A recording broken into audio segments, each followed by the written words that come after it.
Hello guys, time check is 2:33 p.m. Pasensya na guys, hindi na kasi ako masyadong makakita ng malapitan. Ngayon, nagising ako almost 12 kasi magla-lunch. And biglang bumuhos yung lakas ng ulan. And nawala yung kuryente, kaya yan, nagising ako at hanggang ngayon hindi ako nakatulog. And while nag-scroll ako guys, nakita ko yung one content creator na nag-post ng video tungkol sa, may nagko-comment kasi sa kanya na tinatawag siya na idol. At sabi niya, nakakapagtindig balahibo daw sa kanya yon kasi tinawag siya na idol. Kasi daw dapat Diyos lang daw kasi yung tatawagin na idol. Para sa akin guys, hindi naman talaga masama na tatawag tayo ng idol sa kapwa natin tao. Kasi gaya ng tao na yun na tinatawag mo na idol is, siya yung taong nakakapag-inspire sa'yo. Iniidolo mo siya dahil siya ay, maganda siya or iniidolo mo lang siya dahil sa mga ginagawa niya.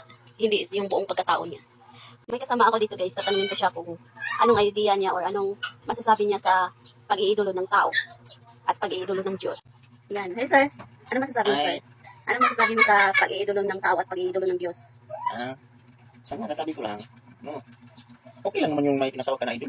Tulad ko, mayroon akong idol. At alam niyo ba kung sino idol ko? Asawa ko, siyempre. Kasi, matalino, maganda. Mayos ka, nagutin mo ako ng mayos.